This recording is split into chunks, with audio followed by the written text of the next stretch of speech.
देखो जी, ये क्वेश्चन क्या कह रहा है, X Y are partner sharing profit and losses in the ratio of 4:3 and their balance sheet has been given. आपके सामने बैलेंस शीट गिवन है, आपको यहाँ पे रिवैल्यूएशन अकाउंट भी बनाना पड़ेगा, कैपिटल अकाउंट भी बनाना पड़ेगा और रिवाइज्ड बैलेंस शीट भी बनानी है। लेकिन इस क्वेश्चन के अंदर नीचे बोला है you are required to prepare journal entries, capital account और रिवाइज्ड बैलेंस शीट। तीन चीजें पूछी है लेकिन रिवैल्यूएशन अकाउंट मांगा नहीं है, लेकिन हम बनाएंगे क्योंकि उसके बिना हमारा क्वेश्चन पूरा सॉल्व नहीं हो पाएगा। ठीक है, तो पहली चीज जो बोली है कि they decided that with effect from 1 April 2021 they will share profit and loss in the ratio of 2:1।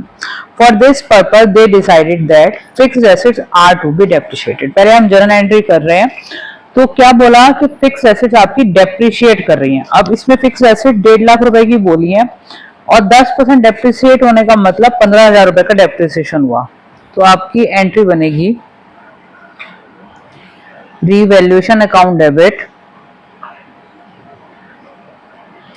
To fixed assets account, क्योंकि अगर हमें लॉस होता है तो रिवैल्यूएशन आपका डेबिट होता है और अगर हमें प्रॉफिट होता है तो रिवैल्यूएशन हमारा क्रेडिट होता है 15,000 रुपए से।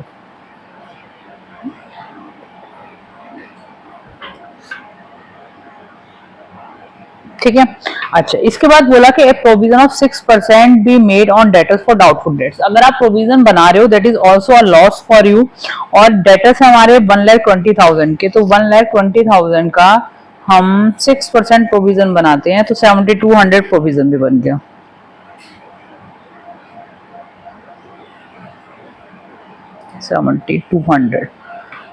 To provision for doubtful debts, तो बेसिकली 22,200 का हमारा हुआ यहाँ पे लॉस। एक एंट्री हमारी बनी है। इसके बाद हमें बोला कि स्टॉक की वैल्यू 1,90,000 है, बैलेंस शीट आपकी बता रही है 1,40,000 की, और नीचे जो वर्किंग नोट बता रहा है वो कह रहा है 1,90,000। तो बेसिकली 50,000 का आपका गेन है रिवैल्यूएशन क्रेडिट होगा, stock account debit to revaluation account 50,000। एक एंट्री बनी है, गेन पे रिवैल्यूएशन क्रेडिट और लॉस पे रिवैल्यूएशन डेबिट। ठीक है, अच्छा एक चीज और है इसमें, amount of 3,700 including in credit likely not to be claimed. यानी ये हमारे जो क्रेडिटर्स हैं ये हमारे सामने वाला बंदा क्लेम ही नहीं करने वाला, हमारे लिए गेन है। तो ये भी गेन मैंने इसके साथ नहीं करी, अलग से कर रही हूँ एंट्री, साथ में कंबाइन कर सकते हो इस एंट्री को भी। तो क्रेडिटर्स अकाउंट डेबिट अलग भी कर सकते हो, और मैं करना भूल गई तो मैंने बाद में कर दी। और आपके साथ भी ये चीज होगी कि आप कोई एंट्री करना भूल गए तो बाद में कर लीजिए। 3,700 का हमारे लिए हो गया गेन। बताओ पहले इतनी बात समझ आई? यहां तक कोई दिक्कत तो नहीं है। अब इसके बाद हमें चेक करना है कि रिवैल्यूएशन में हमें गेन हो रहा है या प्रॉफिट हो रहा है। तो मैं एक काम कर रही हूँ, नीचे छोटा सा रिवैल्यूएशन अकाउंट बना देती हूँ। आपसे मांगा नहीं है बट आपको समझने के लिए हमें बनाना पड़ेगा। ठीक, ऊपर एंट्री में हमें क्या दिखाया, फर्स्ट एंट्री में रिवैल्यूएशन डेबिट हो रहा है फिक्स्ड एसेट्स और प्रोविजन फॉर डाउटफुल डेट्स की वजह से। टू फिक्स्ड एसेट्स हमारी 15,000 रुपए की आ रही है, प्रोविजन की वजह से हमारा 7,200 आ रहा है, और क्रेडिट साइड पे हमारा स्टॉक था। 2 बाई बोर्ड में नहीं लिखोगे चलेगा, सन्ड्री क्रेडिटर्स अकाउंट, अकाउंट लिखना है। ये आ रहा है आपका 50,000 और 3,700। ठीक, इतना हमारा आ रहा है। इसका अगर हम सम करते हैं तो 53,700 आता है हमारा। ये जो प्रॉफिट या लॉस हमारा होता है ये ओल्ड पार्टनर्स में ओल्ड प्रॉफिट शेयरिंग रेशियो में बटेगा। ये जो प्रॉफिट है ओल्ड पार्टनर्स है हमारे एक्स और वाई, और एक्स और वाई का प्रॉफिट शेयरिंग रेशियो है 4/7 3/7। तो बेसिकली एक को मिला 18,000 और एक को मिला 13,500। इतनी बात समझ आती है? ये नोट करना है, मैं वेट करूं, वेट। हाँ, एंड में ये एंट्री थी मेरी।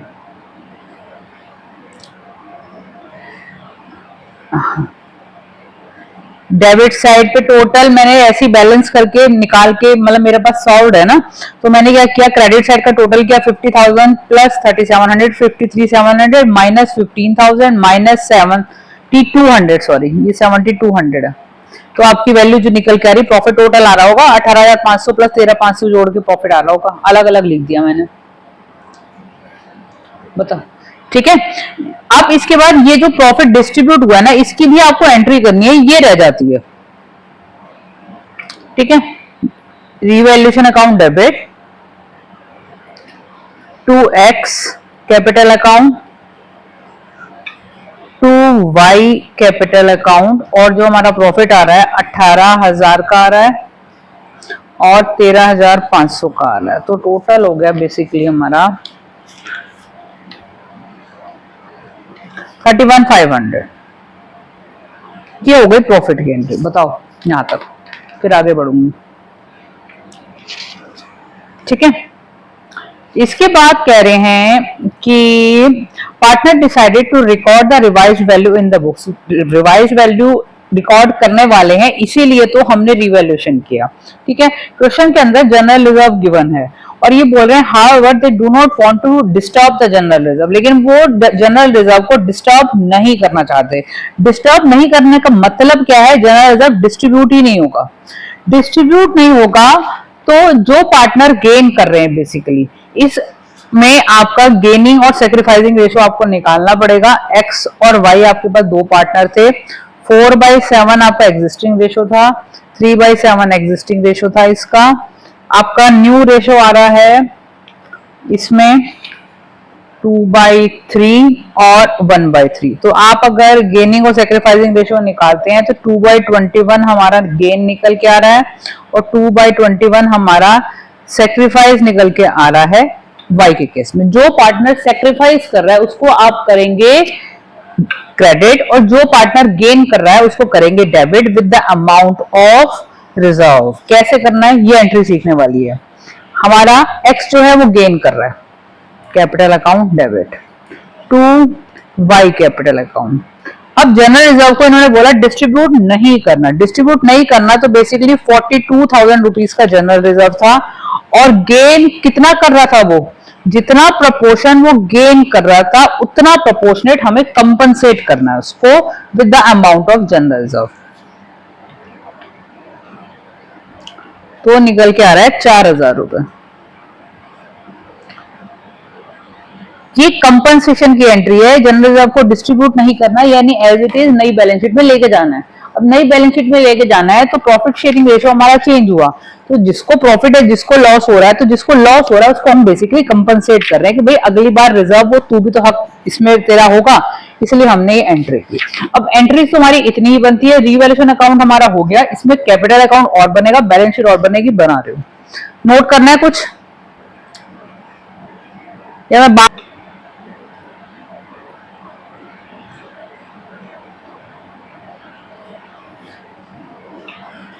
एक्स और वाई, एक्स और वाई।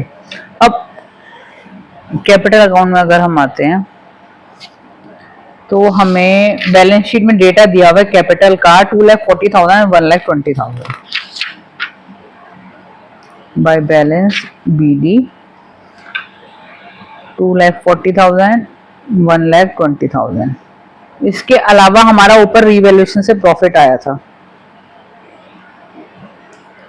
क्रेडिट होगा 18,000 का था एक्स के केस में और 13,500 का था वाई के केस में।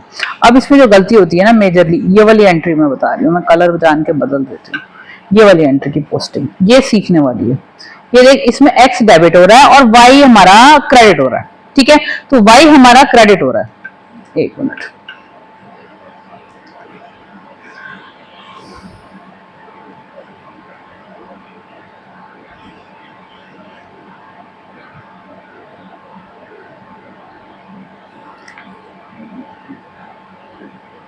ये वो एंट्री थी हाँ नहीं, ये रिवैल्यूएशन वाली नहीं है, ये हमारा जनरल रिजर्व वाली है।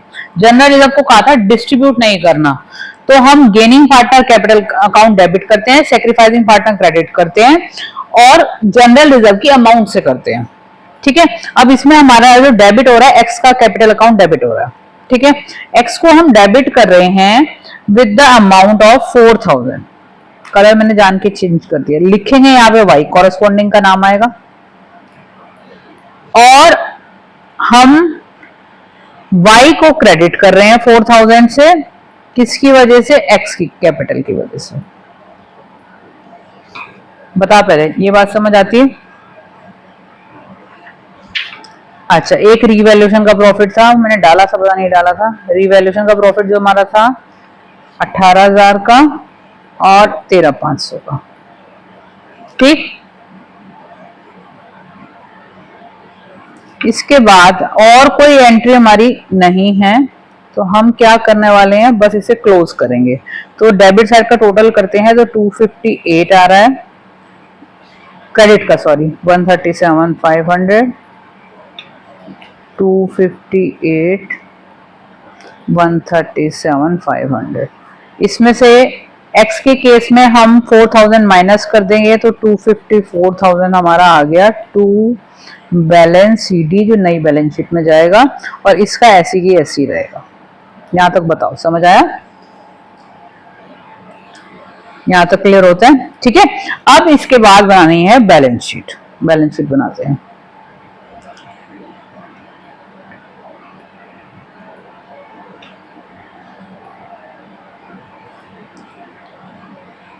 अब अगर याद हो तो बैलेंस शीट में हमें क्रेडिटर्स गिवन थे 28,000 के, याद आ रहे? 28,000 के हमारे क्रेडिटर्स थे, जिसमें से बोला था कि 3700 के क्लेम नहीं होंगे, यानी इनका पेमेंट नहीं करना। तो बेसिकली अगर लायबिलिटी तुम्हारे पास है वो 24,300 की है, ठीक।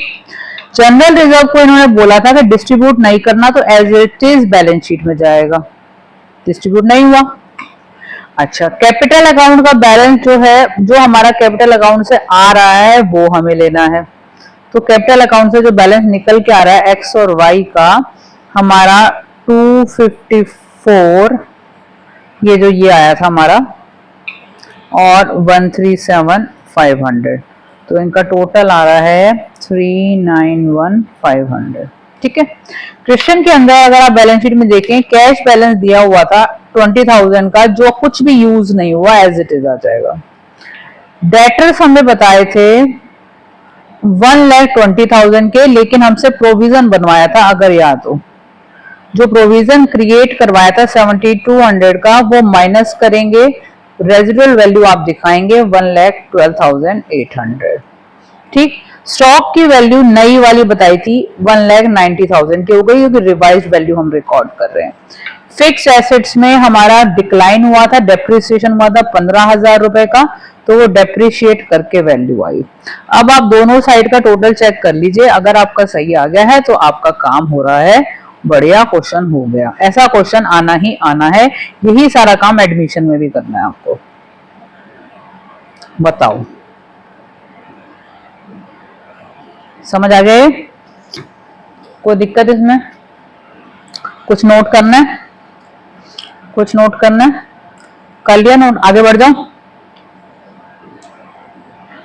चलो, इसमें मैंने पीछे